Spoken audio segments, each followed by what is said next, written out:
সকলোকে অসমীয়া গুৰুকুল ইউটিউব চেনেলটোলৈ স্বাগতম জনাইছোঁ। আজি এই ভিডিঅ'টোত এডিআৰই প্ৰিভিয়াছ ইয়াৰ সলভ কৰা হ'ব। প্ৰথম প্ৰশ্নটো আছে সমাজ বিজ্ঞানৰ কোন শাখাত সম্পত্তিৰ উৎপাদন বিতৰণ আৰু উপভোগ সম্পৰ্কীয় অধ্যয়ন কৰা হয়। ইয়াৰ শুদ্ধ উত্তৰটো অপশ্যন নম্বৰ চি অৰ্থনীতি। কুৱেশ্যন নম্বৰ 2 ভলীবল কৰ্টত প্ৰতিটো পক্ষত কিমানজন খেলুৱৈ থাকে। ইয়াৰ শুদ্ধ উত্তৰটো হ'ব অপশ্যন নম্বৰ চি 6জন খেলুৱৈ থাকে। কুৱেশ্যন নম্বৰ 3 ভাৰতবৰ্ষৰ কেইখন ৰাজ্যৰ সীমাই অসমৰ সীমা স্পৰ্শ কৰে। ইয়াৰ শুদ্ধ উত্তৰ অপশ্যন নম্বৰ বি 7খন ৰাজ্যই। কুৱেশ্যন নম্বৰ 4 স্বৰাজ পাৰ্টি প্ৰতিষ্ঠা কৰা ব্যক্তিসকল। স্বৰাজ পাৰ্টি প্ৰতিষ্ঠা কৰা ব্যক্তিসকল ইয়াৰ শুদ্ধ উত্তৰ option number D Motilal Nehru আৰু চিত্তৰঞ্জন দাস। তাৰপিছৰ প্ৰশ্নটো হৈছে ভাৰতীয় সংবিধানৰ কোনটো অনুচ্ছেদ ধৰ্ম জাতি বৰ্ণ লিংগ জন্মস্থান বৈষম্যৰ ওপৰত নিষেধ আৰোপ কৰে। ইয়াৰ শুদ্ধ উত্তৰ অপশ্যন নম্বৰ বি অনুচ্ছেদ 15। কুৱেশ্যন নম্বৰ 6 মহম্মদ আদিল শ্বাহৰ সমাধিস্তম্ভ গলগম্বজ ক'ত অৱস্থিত। ইয়াৰ শুদ্ধ অপশ্যন নম্বৰ এ বিজাপুৰ। কৰ্ণাটকৰ বিজাপুৰত অৱস্থিত। তাৰপিছত কুৱেশ্যনটো হৈছে ভাৰতীয় অসামৰিক বিমান চলাচল মন্ত্ৰালয়ৰ উদ্যোগত হোৱা উড়ান এ বৰ্ণটিৰ সম্পূৰ্ণ ৰূপটি কি। ইয়াৰ সম্পূৰ্ণ ৰূপটি হৈছে উড়ে দেশ কা আম নাগৰিক।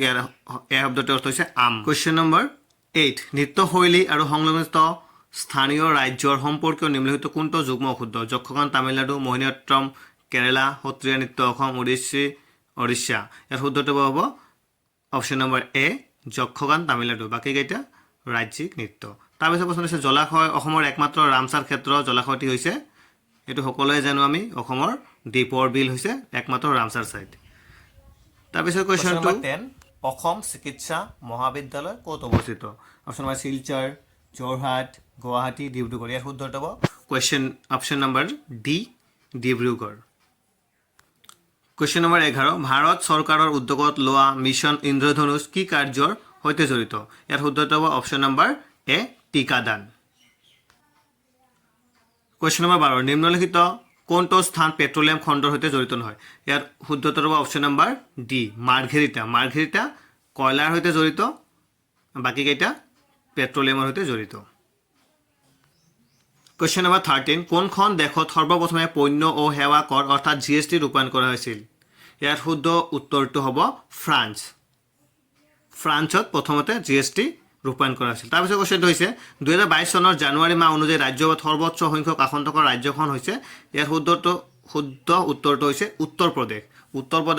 কুৱেশ্যন নম্বৰ 15 নিম্নলিখিত কোন শ্ৰেণীৰ অৰ্থনীতিত উৎপাদনশীল সকলো সম্পদৰ মালিকত্ব ও নিয়ন্ত্ৰণ চৰকাৰৰ হাতত থাকে। ইয়াৰ শুদ্ধ উত্তৰটো হ'ব সমাজতান্ত্ৰিক। কুৱেশ্যন নম্বৰ 16 নিম্নলিখিত কোনটো স্থানত মহাত্মা গান্ধীয়ে 1942 চনৰ ভাৰত ত্যাগ আন্দোলন আৰম্ভ কৰিছিল। ইয়াৰ শুদ্ধ উত্তৰ হ'ব option number C August Kranti Maidan. Question number 17 কোন ৰজাৰ ৰাজত্বকালত হিউৱেন চাঙে ভাৰত ভ্ৰমণ কৰিছিল। ইয়াৰ শুদ্ধ উত্তৰটো হ'ব অপশ্যন নম্বৰ এ হৰ্ষবৰ্ধনৰ ৰাজত্বকালত হিউৱেন চাঙে ভাৰত ভ্ৰমণ কৰিছিল। তাৰপিছত কুৱেশ্যন হৈছে নিম্নলিখিত কোন সংস্থাই ভাৰতবৰ্ষৰ অৰ্থনৈতিক সমীক্ষা ইকনমিক ছাৰ্ভে অফ ইণ্ডিয়া প্ৰকাশ কৰে। ইয়াৰ শুদ্ধ উত্তৰটো হ'ব অপশ্যন নম্বৰ ডি বিত্ত মন্ত্ৰালয়ে মিনিষ্ট্ৰী অফ ফাইনেন্সে প্ৰকাশ কৰে। তাৰপিছত কুৱেশ্যনটো হৈছে নেশ্যনেল ষ্টক এক্সচেঞ্জটি ক'ত অৱস্থিত। ইয়াৰ শুদ্ধ উত্তৰটো হৈছে অপশ্যন নম্বৰ এ মুম্বাই। নেশ্যনেল ষ্টক এক্সচেঞ্জ মুম্বাইত অৱস্থিত। তাৰপিছত কুৱেশ্যনটি হ'ল নিম্নলিখিত নদীসমূহৰ কোনখন নদীৰ উৎপত্তি হিমালয়ৰ পৰা নহয়। সিন্ধু নদী গংগা নদী যমুনা নদী এই তিনিওখন নদী আমাৰ হিমালয়ৰ পৰা উৎপত্তি হৈছে, কিন্তু নৰ্মদা নদীখন হিমালয়ৰ পৰা উৎপত্তি নহয়। গতিকে শুদ্ধ উত্তৰটো হ'ব অপশ্যন নম্বৰ ডি নৰ্মদা।